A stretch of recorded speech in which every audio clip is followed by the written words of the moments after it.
Hi, ಈ video ಸಣ್ಣ ಮಕ್ಕಳ ಪೋಷಕರಿಗೆ ಆಯಿತಾ. ಈ ವಿಡಿಯೋ ನೀವು ನೋಡ್ತಾ ಇದ್ದೀರಲ್ಲ, ಇದು ಮಳೆ ಬರ್ತಾ ಇರುವಾಗ ಟಿ ವಿ ಸಿಗ್ನಲ್ ಸಿಗೋದಿಲ್ಲ ಅಂತ, ಕತ್ಲಾದ್ಮೇಲೆ ಹೊರಗಡೆ ಆಡೋಕ್ಕೂ ಆಗೋದಿಲ್ಲ ಅಂತ ನಾವು ನಮ್ಮ ಕೆಲಸ ಆಗೋ ತನಕ ಟಿ ವಿ ನೋಡಲಿ ಅಂತ ಮಕ್ಕಳನ್ನು ಟಿ ವಿ ಮುಂದೆ ಬಿಟ್ಟು ಹೋಗ್ತೀವಿ. ರಿಮೋಟಲ್ಲಿ ಯಾವ ಬಟನ್ ಒತ್ತಬೇಕು ಅಂತ ಹೇಳಿಕೊಟ್ರೆ 3-5 ವರ್ಷದ ಮಕ್ಕಳಿಗೆ ಗೊತ್ತಾಗುತ್ತೆ ಅಲ್ವಾ. ಹಾಗೆ ನಾನು ಕೆಲವೊಮ್ಮೆ ಕೊಡ್ತಾ ಇದ್ದೆ, ಭಾರಿ ಅಪರೂಪಕ್ಕೆ ಯೂಟ್ಯೂಬ್ ಹಾಕ್ತಾ ಇದ್ದೆ. ತುಂಬ ಹಠ ಅಥವಾ ಅನಿವಾರ್ಯವಾಗಿ ನಮ್ಮ ಕೆಲಸ ಮುಗಿಸುವ ತನಕ ಇರಲಿ ಅಂತ ಹಾಕ್ತಾ ಇದ್ದೆ. ಈಗ ಈ ವಿಷಯ ಯಾಕೆ ಹೇಳ್ತಾ ಇದ್ದೀನಿ ಅಂದರೆ, ನನ್ನ 3 ವರ್ಷದ ಮಗು ಕೋಪ ಬಂದಾಗ ಅಥವಾ ಕೆಲವು ಸಂದರ್ಭಗಳಲ್ಲಿ ಕಾಲಲ್ಲಿ ಮೆಟ್ಟುವುದು ಅಂದರೆ ಒದಿತಾ ಇತ್ತು. ಆದರೆ ಯಾರಿಂದ ಕಲಿತು ಅಥವಾ ಯಾರಿಗಾದರೂ ಹೀಗೆ ಮಾಡಿದ್ದನ್ನು ನೋಡಿದ ಅಥವಾ ಮನೆಯಲ್ಲಿ ಯಾರಿಗೂ ಈ ಥರ ಅಭ್ಯಾಸ ಇಲ್ವಲ್ಲ. ಹಾಗೆ ಬೇರೆ ಮಕ್ಕಳು ಕೂಡ ಇಲ್ಲ ಆಟ ಆಡೋದಕ್ಕೆ, ಹೊರಗಡೆನೂ ಹೋಗೋದಿಲ್ಲ, ಶಾಲೆಗೂ ಹೋಗೋದಿಲ್ಲ. ಹೇಗೆ ಈ ಅಭ್ಯಾಸ ಬಂತು ಅಂತ ಯೋಚನೆ ಮಾಡುವಾಗ ನೆನಪಾಯಿತು, ಯೂಟ್ಯೂಬನ್ನು ಅವಾಗವಾಗ ಇದೇ ವಿಡಿಯೋ ಬೇಕು ಅಂತ ಕೇಳಿ ಹಾಕಿಸ್ಕೊಳ್ತಾ ಇತ್ತು ಮಗು. ತುಂಬ ಶಾಕ್ ಮತ್ತು ಬೇಜಾರು ಕೂಡ ಆಯಿತು. ಈಗ ಇನ್ನು ಮಗುವಿಗೆ ಸಮಾಧಾನದಲ್ಲಿ ಅಥವಾ ಬೈದು ಹೇಳೋದ್ರಿಂದ ಪ್ರಯೋಜನ ಇಲ್ಲ. ಇದನ್ನೆಲ್ಲ ನಿಲ್ಲಿಸಬೇಕು ಅಂತ ಡಿಸೈಡ್ ಮಾಡಿದ್ದೀನಿ. ಎಷ್ಟೇ ಕಷ್ಟ ಆದರೂ ತೊಂದರೆ ಇಲ್ಲ, ಮಕ್ಕಳಿಗೆ ಒಳ್ಳೆಯದಲ್ಲ ಅಲ್ವಾ ಅದು. ಮಕ್ಕಳು ಕಲಿತಾರೆ ಅಂತ ಹೇಳ್ತಾರೆ, ನೋಡಿ ಕಲಿತಾರೆ ಅಂತ.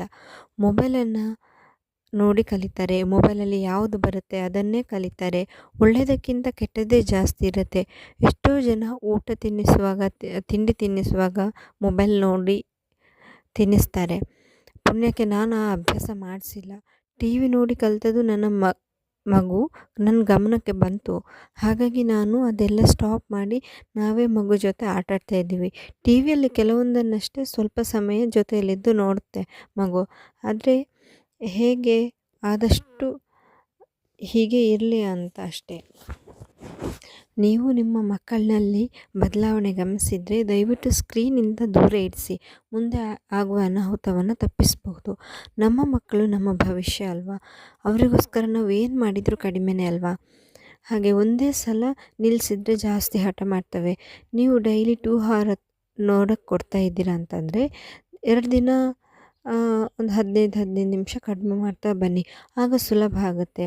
ನಾನು ಬೆಳಿಗ್ಗೆ 1 ಗಂಟೆ, ರಾತ್ರಿ 1 ಗಂಟೆ ಹತ್ತತ್ರ ಟಿ ವಿ ಹಾಕ್ತಾಯಿದ್ದೆ. ಸೊ ಇವಾಗ ಬೆಳಗಿನ ಜಾವ ಫುಲ್ ಕಮ್ಮಿ ಆಗಿದೆ, ಸ್ಟಾಪೇ ಆಗಿದೆ. ನೈಟ್ ಮಾತ್ರ ಒಂದು ಅರ್ಧ ಗಂಟೆ ನೋಡೋಕ್ಕೆ ಬಿಡ್ತೀನಿ ಅಷ್ಟೇ. ಅದು ಮಗು ಜೊತೆ ನಾನು ಕೂತ್ಕೊಂಡು ಇದ್ದು ನೋಡ್ತೀನಿ.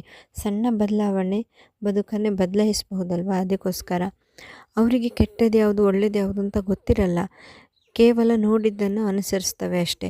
ಹಾಗಾಗಿ ಮಕ್ಕಳ ಮುಂದೆ ಮಾತಾಡಬೇಕಾದ್ರೆ ಕೂಡ ಜಾಗ್ರತೆ ಇರಬೇಕು, ನೋಡಿ ಮಾತಾಡಬೇಕು. ಇದು ಎಲ್ರಿಗೂ ಗೊತ್ತಿರೋ ವಿಷಯ. ಆದರೆ ಕೆಲವೊಮ್ಮೆ ಇಂಥದ್ದನ್ನು ನಾವು ಕೇರ್ಲೆಸ್ ಮಾಡ್ತೀವಿ, ಹಾಳಾಗ್ತೀವಿ ಅಷ್ಟೇ. ಸೊ ನಾನು ಹೇಳಿದ್ದು ನಿಜ ಅನಿಸಿದರೆ, ನೀವು ಪಾಲಕರಾಗಿದ್ದರೆ ನಿಮ್ಮ ಮಕ್ಕಳ ದಿನಚರಿ ಹೇಗಿದೆ ಅಂತ ಕಮೆಂಟ್ ಮಾಡಿ. ವಿಡಿಯೋ ಇಷ್ಟ ಆಗಿದ್ದರೆ ಲೈಕ್ ಮತ್ತು ಶೇರ್ ಮಾಡಿ, ಸಬ್ಸ್ಕ್ರೈಬ್ ಕೂಡ ಮಾಡಿ ಆಯಿತಾ. Thank you.